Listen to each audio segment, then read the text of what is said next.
Greetings, my comic collecting chums. Welcome to another Sidebar episode. So, here's a thing.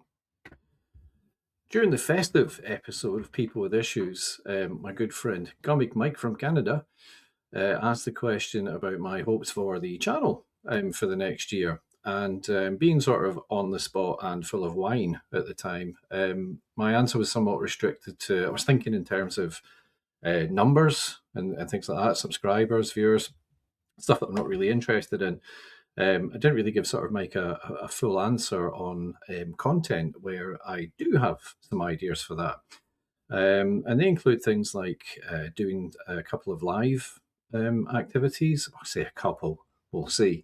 But getting into trying some live activities, some more group stuff through the year will be really good. And continuing to try and hone the People with Issues episodes and the Sidebar episodes as well. What I'd really like to do, what I've been wanting to do for quite some time, is actually talk about some of the stuff that's happening in the pages, or the content of a book itself. Do a little bit more on that. Some of that prompted me to look at, well, what would I want to be getting into the content of? If I was going to talk about it in one of these episodes, would it be something I just picked up, or would it be something I've pulled out? And something you'll see coming into today's What I've Been Reading section was prompted by Mr. Akins from What's on the Comic Rack. And there'll be a link to his channel somewhere here. Did somebody say Mr. Akins? Yes, they did. Which is fine. And he was talking about trying to do more reading. He specifically talked about the numbers of books he wanted to target reading per day, per week, and what it would add up to over a year and that kind of thing. I don't have any set goals like that, but I've already started. Each day now I post a book on Instagram, typically from my gallery. Started doing that at the start of December. It was great fun, really enjoyed it. And while I'm doing it, I've sort of made sure if it's a book that I haven't read recently or haven't read before, I'll get into that and have a look at it. And I think rather than try and get into the content of all of the books I'm reading, which would be too many, I'll sort of step through some. I'll sort of quickly show things that I've been buying,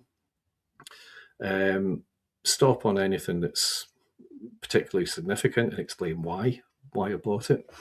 And the reading stuff, just a quick update on sort of what I've been reading and what I'm thinking of it, and try and pick something out to do a little bit of a feature on each week. How does that sound? That's what I thought. And now, this.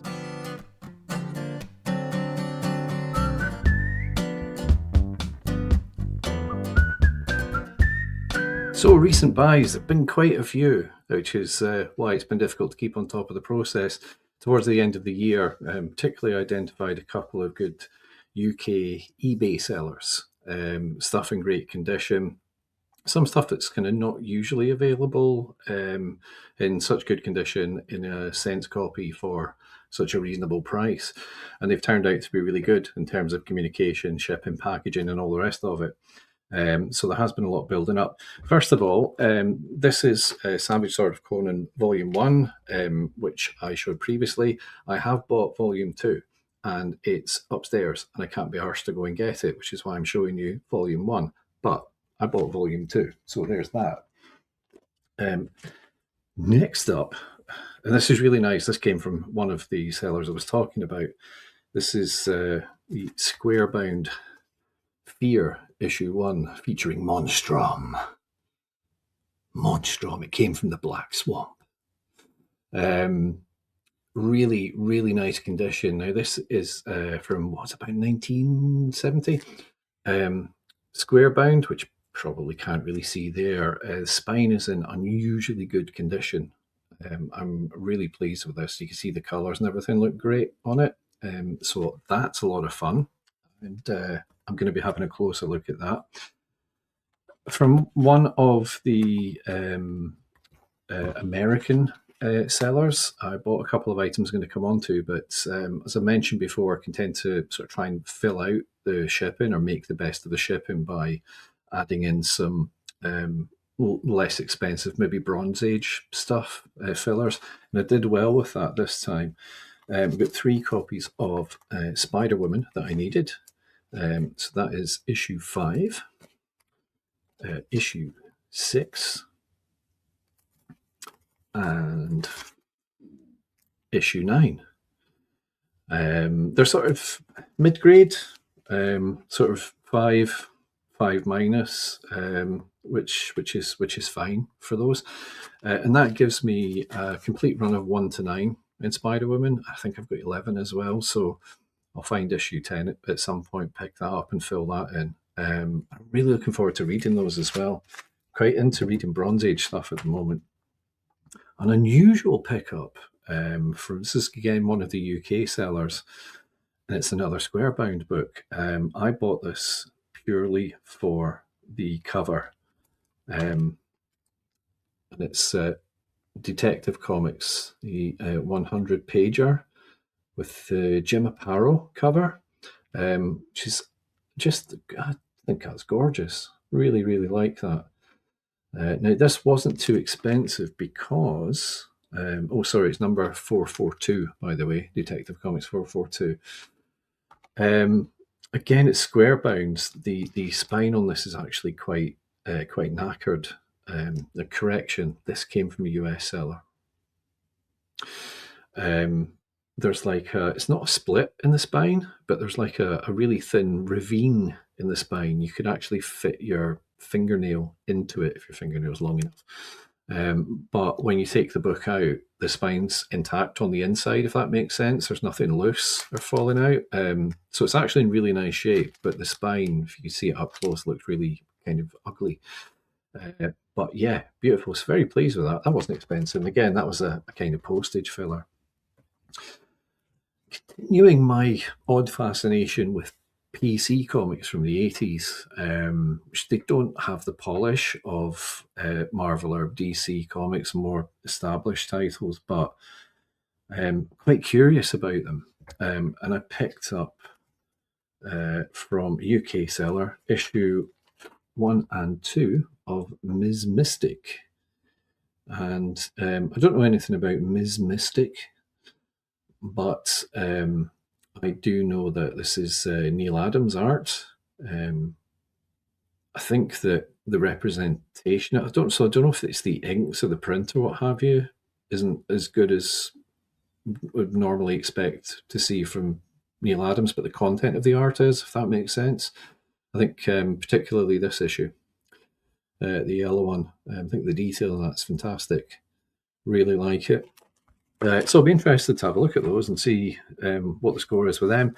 They were about £1.20, something like each. So really, really cheap. Worth a punt. In nice condition too. One of the most exciting pickups for me from one of my UK sellers this week was issues 1 to 5 of Shanna the She-Devil. And these are in really nice condition.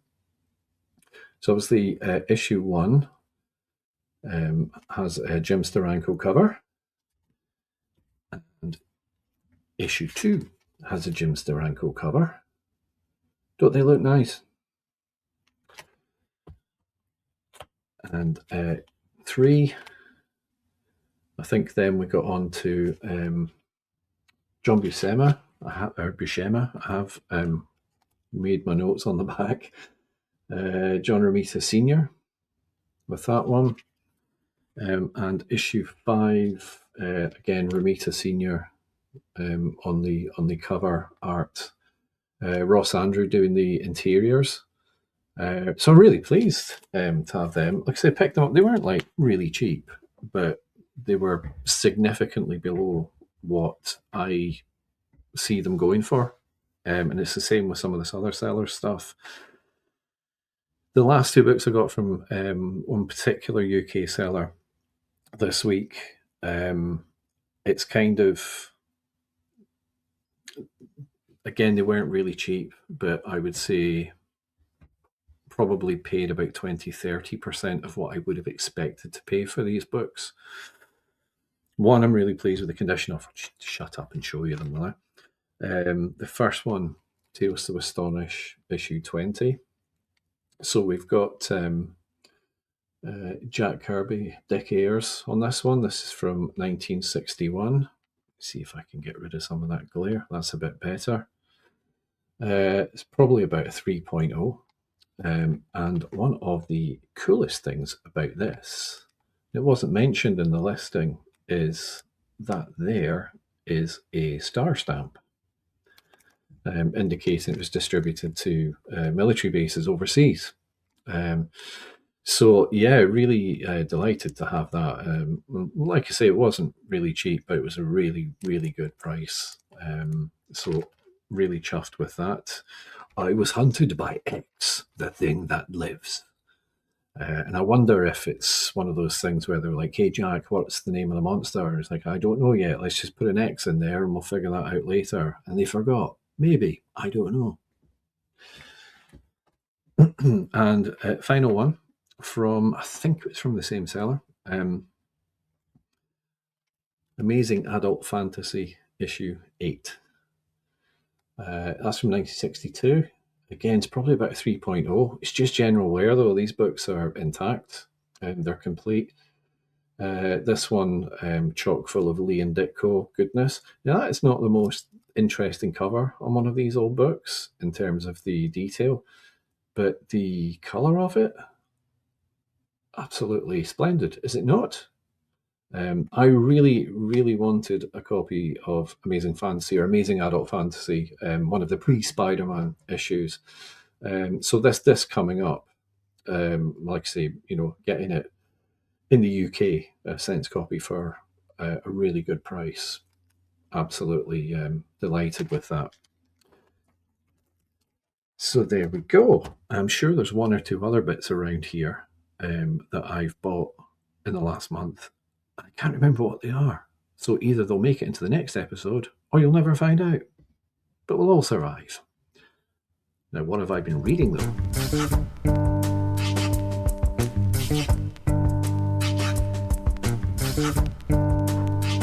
So for reading, the first couple of items are things that I've just acquired as well. One was a purchase and I read it and I couldn't decide whether to put it in the buy or the read section, or whether, like a Venn diagram, I should have a little section in between for things that I both bought and read. I'm worrying about that too much. So the first thing I picked up was, and again, it was just one of those things that looked nice and it was a cheap buy. And it will look nice in the time tunnel. From 1962, this is ACG's Magic Agent #2. Isn't it a lovely cover? Eh? It's Kurt, was it Schaffenberger cover? Really nice colours on it. The crystal ball thing and that massive glow, the ominous hands. It looks really cool. So again, it was, like I say, it was quite inexpensive. So I felt obliged to liberate it and give it home in the time tunnel. I've read this. To its credit, it's packed full. I think there's 3 stories of this magic agent character in there. A guy who can seemingly do anything. He's like James Bond and Doctor Strange and all kinds of people rolled into one. Absolutely bonkers, crazy. I need to check and see how many issues this actually ran, because they crammed in so many scenarios into this for him to get out of and show off his skills with, that I'm sure by issue 4 or 5, if it went that long, they must have been burned out of ideas. A lot going on. So great, utter nonsense, great fun. But yeah, really, really nice one to have to look at. The second one was a gift, and it is, let's see, from I think 1989, Fish Police #19. So if you've seen episode 3 of People with Issues, Mike from Portsmouth produced this when I asked him to show me a book he reckoned I wouldn't have or wouldn't have seen before, but he thought I should have a look at. So Mike kindly sent me a copy of this. I had great fun reading it. I was really surprised that for how bonkers it is, fish who are police and, bad fish and incidental fish characters it's actually quite serious. The plot and everything, storylines were quite serious, which I was quite surprised by. But it was kind of fun nonetheless. And the art was really good in it. So really enjoyed that. Thank you, Mike. That's a nice souvenir of our episode together, and I'll treasure that. Next things I mentioned last week, I got issue 1 and 2 of Scorpio Rose, which has got some fantastic art. These really nice condition, these books as well. So these again, Eclipse books from the 80s. So read issue 1 and 2 are not for kids. Deals with some tough themes. Really liked it. What I would say is, I think if people are into early 70s Doctor Strange, a lot of flowery language and mystical whatnots, and quite heavy dialogue in places. It's kind of that kind of thing. But then you get a lot of really unusual art and stuff as well. So really enjoyed them. The only disappointment was getting to the end of issue 2 and saying, it says it concludes in issue 3, and there isn't an issue 3. So thanks for that. But they weren't expensive. So yeah, enjoyed those. Next up, Volume 2 of Astro City, which immediately is catapulted into my top something stories of all time. Absolutely brilliant. Loved it to bits. Couldn't wait to read the next chapter. I mean, what else do you want? Just a fantastic story. Great art and everything, and the whole sort of Astro City setup and the characters and stuff. Appeals to me, so that kind of helps, because these things can go either way. Can't wait to get issue 3. That's, I would say, one of the most exciting things I've read for a while, but I've read some pretty good stuff in the last 6 months because I've been catching up on things I hadn't previously read, some of the classics. But oh yeah, big favourite. That goes there. And probably the surprise package. Last week, I think I was saying I finished reading a Grant Morrison written Wonder Woman book I picked up at a Toys and Collectibles fair, and it sort of revisited her origin. Now, the whole Wonder Woman and the island thing and the gods and the mythic stuff and Steve Trevor and never really appealed to me. Didn't really ever sort of interest me. And I hadn't really read a lot of stuff, but I kind of understood the setup. But I thought that book was very, very good. Well, this one was brilliant. Absolutely brilliant. I thoroughly enjoyed this. So again, it kind of revisits. It does a couple of things between the issues contained within. It jumps back from, will sort of deal with the current predicament that Wonder Woman and Steve Trevor and everyone else is involved in, and then the next issue it might sort of jump back to it's kind of a flashback to their first encounter, or Wonder Woman first sort of coming to the outside world, to the US and stuff like that. It's brilliantly written by Greg Rucka. The art throughout, particularly from Liam Sharp and Nicola Scott. I think someone else did the penultimate issue, and it kind of shows. Not bad by any means, but you can kind of tell it's not one of them. Absolutely stunning all the way through. And I love the way they dealt with the character. Now, without having a lot of background knowledge of Wonder Woman comics, when she sort of, her first experience of the outside world, and the States and stuff like that, she's kind of got that naivety of like Lilo from The Fifth Element sort of thing. Yet also she's incredibly powerful and shows it when she needs to and stuff like that. So I think it was a really awesome treatment of the character without really knowing a lot of the background of the character, or the character's comic history. But yeah, I loved this. I'm keeping this, and if there's another volume of it, I'll be getting my mitts on that. So this is there's all sorts of different pages and scenarios and examples of the fabulous art in this book. At the end of it, it's got a gallery of alternate covers if you bought the individual issues, which I'm glad I didn't because I can't be doing with all the variant stuff. But there's great covers from Jenny Frisson and people like that. But yeah, all the way through this, it's a joy to read and a joy to look at. And definitely be looking to follow up on that if there is more. And finally, one of the things I posted on Instagram this week, because it's January, so I thought I'll do first issues, because it's January's the first month, I'll do first issues for whatever reason. So my gallery, which you can't see from here, is chock full of first issues. And as I've been putting them up, I've been reading some of them as well. And one I've read for the first time was Skull the Slayer, from, what's that, about 1975. So written by Marv Wolfman and art by Steve Gann, I think it is. Now, the art in this never going to win awards or be anyone's top 10, what have you, but it's really good. The way the whole thing's laid out throughout the book, art and story-wise, is really cool. It's a really good read, skillfully done.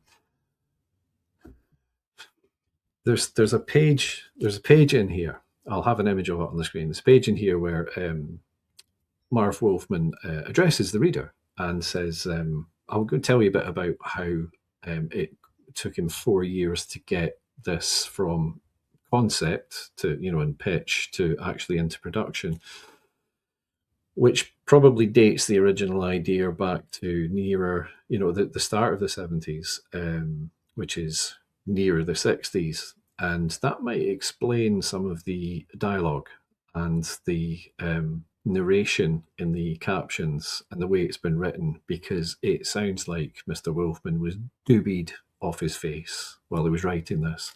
It's absolutely hilarious. If you'd never actually read this, so you'd think like Skull, Slayer, right, dinosaurs in an urban setting. This doesn't actually happen in this issue. So, very quick recap. What happens is he's called Skull because his name is Jim Scully, and Skull is his nickname. There you go. He's a prisoner of war in the Vietnam War for some 5 years, and they torture him, but he tells them nothing, primarily because he knows nothing. And he feels at odds that when he's liberated and returned home, he gets a medal for not telling the enemy things that he didn't know anyway. So there's that. And then, not unfamiliar story, he goes to pick up with his wife, but she's divorced him and moved on to somebody else. So no job, what have you. So he goes to see his brother. It's starting to sound like an Isaac Hayes song. But his brother's high on drugs. They get into a skirmish, and his brother attacks him with a knife. Scully disarms him, and then his brother falls somehow onto the knife and kills himself. But Scully gets arrested for the murder. Hey, if you're kind of like, don't spoil it, man, then just switch off now and go and get a copy and read it, because I'm going to spoil it. Yeah, so he gets arrested for the murder, and he's going to fry, man. He's going to fry. He's facing the chair. He's going to ride the lightning and all that stuff. And on the plane to wherever it is they're taking him to do this, which is of course populated by a random mix of other people, they fly through the Bermuda Triangle. At least that's the theory of one of the people. And the plane goes into some mad vortex thing, crashes. Everybody dies except a pocket of 3 people who wander off somewhere, and Scully, who wanders off in another direction. Not being aware that there's other survivors, and they all sort of suddenly realise that there is no urban setting. It's sort of like an island, paradise, but it's inhabited by T-Rexes and stuff like that. So Scully gets straight into dinosaur hunter and killer mode, and spends quite a bit of time dealing with that, while the others sort of wander about um, trying to figure out what to do. And I'm definitely going to pick up the next. It's enjoyable. It's fun. But the dialogue, I think, particularly in the first half, when Scully's getting a lot of abuse from people, especially when he encounters his brother. When he finds his brother who's kind of, you know, high on drugs and looking a bit worse for wear and what have you. And his brother says, well, old hero Skull's back in town. Who gives a screaming spit, big brother? Who cares about you? About anything? Just flying. And Skull's like, where's mom? Where's dad? And his brother says, dead, hero man. Dead worrying about you. Dead because you got yourself POW'd. I took off, man, a 2-year high, and I'm still flying. You killed us all, man. Then they have a fight. His brother dies, so on. But yeah, the captions in this, the narrative captions, it's kind of like an inner voice, like something happened, knife went wrong, kid fell, knife stuck in his gut. It's like that all the way through. It's whacked job. So if you think, for example, one of my other issue ones and one of my Bronze Age goodies I added in recently was Spectacular Spider-Man 1. I read that as well, and it's disappointing for a sort of first issue of a new title for a major character. It was kind of bland. It was like, oh, someone wants to hurt the mayor, or Spider-Man must stop them, kind of thing. But yeah, and it was kind of written by Jerry Conway, and it's not terrible. It's just not, Whereas bonkers as this is, it's a lot of fun. It feels like, even though I didn't start reading superhero comics till a few years after this, it feels like that era. And, so there's a nostalgic thing there. But fun. And I think anybody, regardless of when you got into collecting comics, if you haven't read this and you're curious, it's not expensive. Pick up a copy and have a read of that. So I think that'll do it for the reading this week. So thank you very much for tuning in. And until the next episode, stay groovy.